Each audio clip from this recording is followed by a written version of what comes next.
Hello my YouTube friends, welcome to my channel. नमस्ते, कैसे हैं आप लोग? आई होप कि आप सभी लोग अच्छे होंगे। मैं ये वीडियो शेयर करने जा रही हूँ अपने आगरा टूर का। सो आप लोग बताइएगा कैसा रहा ये वीडियो। और आप ये देख रहे हैं ये क्या दिख रहा है?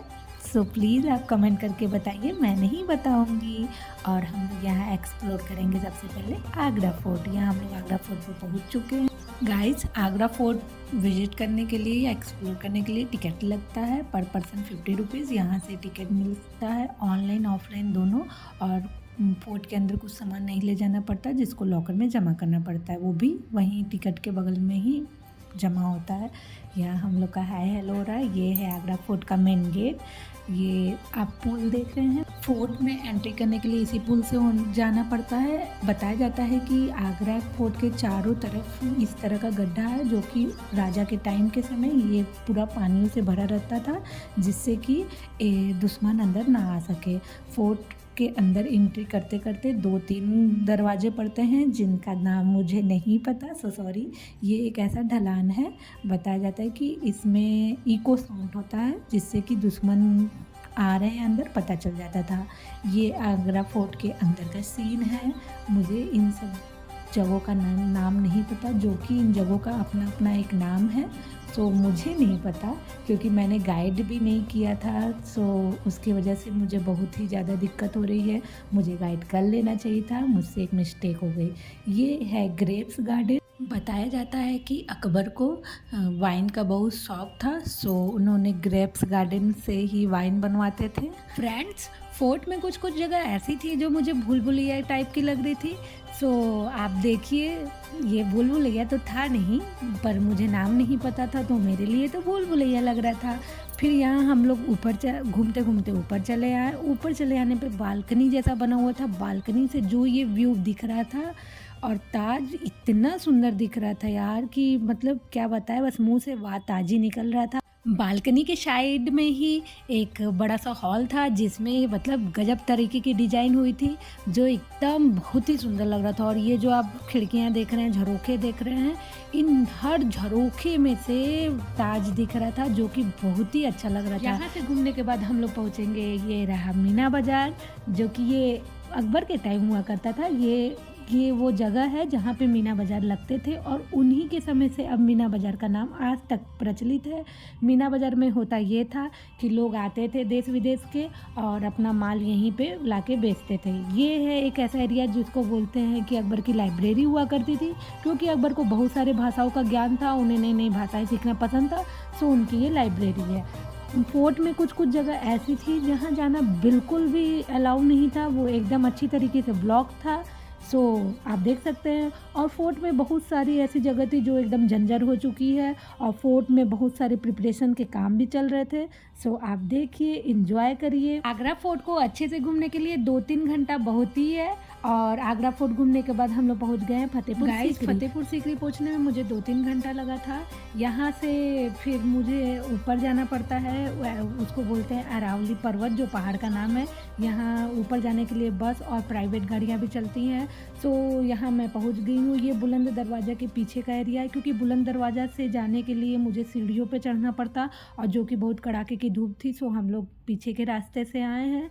और यहाँ मैंने एक काम अच्छा किया हुआ था, जो मैंने गाइड कर लिया था। और मैं आपको बता दूं फतेहपुर सीकरी का नाम कैसे पड़ा। ये जो पूरा अरावली पर्वत है, इसका नाम है फतेहपुर, और जो अकबर ने अपने रानियों का महल बनवाया था, उसका नाम है सीकरी। तो दोनों का नाम मिला के बना हुआ फतेहपुर सीकरी। यहाँ मैंने गाइड कर लिया था, तो आप गाइड की ही जुबानी सुनिए और यहाँ की कहानी।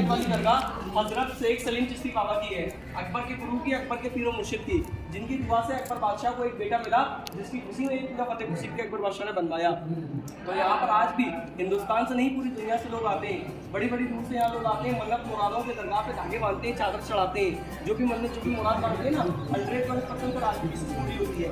अकबर बादशाह की जो पहली राजधानी थी, फर्स्ट कैपिटल आगरा फोर्ट थी। 3 रानियाँ थी, हिंदू मुस्लिम क्रिश्चन, लेकिन कोई औलाद नहीं थी। हिंदुस्तान के राजा पे कमी नहीं थी किसी चीज़ की, कमी थी एक औलाद की। एक संतान के लिए अकबर परेशान थे, तो एक बार अजमेर गए थे। अजमेर में ख्वाजा गरीब नवाज की दरगाह है, राजस्थान में। नाम सुनोगा आपने, ख्वाजा गरीब नवाज, ख्वाजा मोइनुद्दीन चिश्ती नाम है उनका। अकबर बादशाह को वहाँ पर एक ख्वाब दिखता है, ए अकबर आप अरावली पहाड़ी पे जाइए जहाँ हजरत शेख सलीम चिश्ती जी रहते हैं, उनकी दुआ से आपको बेटा होगा। जब अकबर को अजमेर से हुक्म हुआ तो पैदल चलकर अकबर यहाँ पर आए। इस जगह का नाम था अरावली पहाड़ी, माउंटेन एरिया था, भयानक जंगल था। केवल पीर बाबा हजरत शेख सलीम चिश्ती जी वहाँ झोंपड़ी डाल के रहते थे, सफेद दरगाह बनी हुई है। बादशाह अकबर यहाँ पर आते हैं, बाबा जी से बोलते हैं बाबा मैं हिंदुस्तान का बादशाह हूँ, सही से अकबर मेरी 3 रानी है, हिंदू मुस्लिम क्रिश्चियन, लेकिन कोई औलाद नहीं, आप आशीर्वाद दीजिए। तो बड़े भाई पीर बाबा सलीम चिश्ती जी ने अकबर बादशाह को दुआ दी, आशीर्वाद दिया। बोले जा अकबर महारानी जोधाबाई से 9वें महीने बाद एक बेटा होगा। बाबा जी की दुआ से 9वें महीने बाद महारानी जोधाबाई से अकबर को एक बेटा प्राप्त हुआ। बेटे का नाम अकबर बादशाह ने सलीम रखा। पूरा किला बनवा दिया बेटे की खुशी में। अकबर को बेटा मिला, अकबर ने किला बनवाया, अकबर का पोता हुआ तो ताजा ताजमहल बनवाया, कोर्ट बनवाया, जो भी इन्हीं की बदौलत है।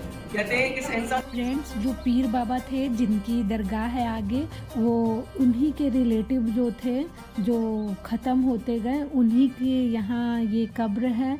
बताया जाता है कि उन्हीं के सारे रिश्तेदार नातेदार यहाँ पे दफनाए गए हैं। और ये जो आप देख रहे हैं झरोखे में, उसमें बताया जाता है कि उसमें लेडीज़ लोग की कब्र है और जो बाहर खुले में है वो जेंट्स लोग की है। यहाँ से आगरा फोर्ट, दिल्ली फोर्ट पाकिस्तान के लिए जाती है, जगह जगह से टूट चुके, गवर्नमेंट ने ताला लगा दिया, बंद कर दिया है। उस जमाने के गुप्त रास्ते थे सब्जी लाहौर तक जाने के लिए। आइए कोई ऐसा रास्ता बताओ तो खुदा हो।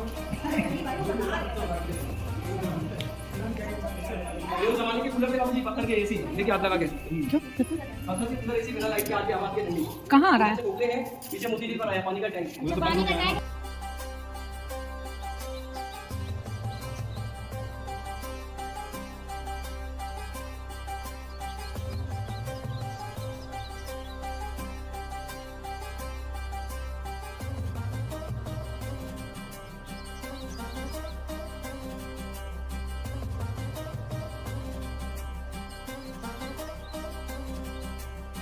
अकबर ने एक फाइट किया था गुजरात अहमदनगर, चांद बीबी सुल्ताना को हराया, उसकी जीत की खुशी में इस गेट का निर्माण किया। 176 फीट की हाइट है, 90 फीट की चौड़ाई है, 52 फीट है, 52 सामने में इसी का बाउंड्री वॉल बना हुआ है। हमसे जाकर देख कर आइए वहाँ। फ्रेंड्स, ये रहा बुलंद दरवाज़ा, जो कि एशिया महाद्वीप का सबसे बड़ा दरवाज़ा है। इससे बड़ा दरवाज़ा अब तक कोई नहीं बना। सो ये रहा बाहर से पूरा फ्रंट। बाहर बहुत धूप थी, हम लोग ने जल्दी जल्दी गया और वीडियो बनाया। उसके बाद अरावली पर्वत के सारे चीज़ घूमने फिरने के बाद अब हम लोग पहुंच गए हैं अकबर के रानियों के महल में, जहां जोधा भाई का भी महल है। गाइस, मैंने यहाँ पे गाइड नहीं किया था, जिसके वजह से मुझे जो जानकारी है मैं बताऊंगी और जो मुझे जानकारी नहीं वो मैं नहीं बताऊंगी। यहाँ भी घूमने का चार्ज लगता है, पर पर्सन 50 रुपीज़ है। यहाँ हम लोग 3 जन ही गए थे, क्योंकि गाइस उस समय का मौसम कुछ अजीब हो गया था, आंधी तूफान जैसा हो गया था। तो हम लोग ने सोचा जल्दी जल्दी जाते हैं, घूम के चले आते हैं। हम लोग घूमते घूमते पता नहीं किस जगह घुस गए थे, जहाँ चारों तरफ बहुत अंधेरा था और बहुत ही बदबू आ रही थी। किसी ने बताया कि ये अस्तबल है कि था, हम लोग को नहीं पता। बस हम लोग घुस गए और घूम फिर के निकल आए। ये है तानसेन की जगह, जहाँ पे बताया जाता है कि तानसेन बैठ के गाना गाते थे। और ये जो चारों एरिया है, यहाँ पे लोग बैठ के इनके गाने का एंजॉय करते थे। ये रहा महल का बहुत सारा एरिया, जिसके बारे में मुझे पता है और नहीं भी पता है। जो पता है मैं बताऊंगी। ये है दीवाने खास, जहाँ पे बताया जाता है कि अकबर बैठ के हर बड़े बड़े डिस्कस यहीं करते थे और इनके नौरत्न भी यहीं बैठते थे। तूफान आने की वजह से हम लोग फिर चले गए घर। और ये फिर हम लोग का होता है दूसरा दिन आगरा में। और दूसरे दिन आगरा में हम लोग को सिर्फ घूमना था ताजमहल, और हम लोग यहाँ पहुँच गए हैं ताजमहल। ताजमहल में एंट्री फीस होती है सिर्फ नीचे का एरिया घूमने के लिए 50 रुपीज़ और का एरिया घूमने के लिए 200 रुपीज़, और दोनों मिला के 250 रुपीज़ है पूरा ताजमहल घूमने का फ़ीस, एंट्री फ़ीस। और यहाँ से ये है दरवाजे रोज़ा, जो कि बताया जाता है कि इसमें जितनी दूर से देखो तो ताजमहल छोटा दिखता है, और जैसे जैसे पास बढ़ते जाओ तो ताजमहल बड़ा लगता है। सो ये एरिया बहुत ही अच्छा है, यहाँ पे फ़ोटो भी बहुत अच्छा आता है। सो ये रहा ताज, आप देखिए ताज को और इन्जॉय करिए। और हम लोग ने एक गलती कर दी थी, हम लोग बहुत ही कड़ाके की धूप में गए थे। सो आधा से अधिक हम लोग का तो मन ही नहीं हो रहा था धूप में चलने का, घूमने का। और मैंने बहुत ज़्यादा कुछ फ़ोटो वीडियो कुछ शूट ही नहीं कर पाया, क्योंकि इतनी ज़्यादा कड़ाके की धूप थी कि हमें कुछ भी अच्छा नहीं लग रहा था। बस मन कर रहा था जल्दी जल्दी घूमो और निकल चलो। ये है ताजमहल के अंदर का। यहाँ रुकना और पिक लेना बिल्कुल भी अलाउ नहीं था। और जो आप ये देख रहे हैं गाइस, सीढ़ी जो है, ये बताया जाता है कि मेन अंदर मकबरा जो है, ये जाने का रास्ता यही है।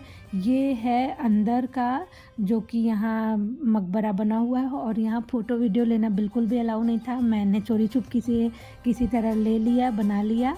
सो गाइस प्लीज़, मैं थोड़ा बहुत मेहनत करती हूँ, प्लीज़ मेरे वीडियो को लाइक करिएगा, शेयर करिएगा, कमेंट करिएगा और मेरे चैनल को सब्सक्राइब ज़रूर कर लीजिएगा। ये है पूरा ताजमहल के अंदर का, जो कि बाहर से घूम के फिर आप पीछे के रास्ते से निकलेंगे, जो कि दिखेगा वहाँ से यमुना जी की नदी। गाइस, अगर आप ताजमहल घूमना चाहते हैं तो ये ध्यान में रखें कि ताजमहल शुक्रवार को बंद रहता है। ये आ गया पीछे का यमुना जी की नदी और ये पीछे का व्यू है। और आप ये देख सकते हैं कि यहाँ से रेड फोर्ट भी दिख रहा है। तो आगरा का टूर मेरा यहीं ख़त्म होता है। Bye bye, like share and subscribe.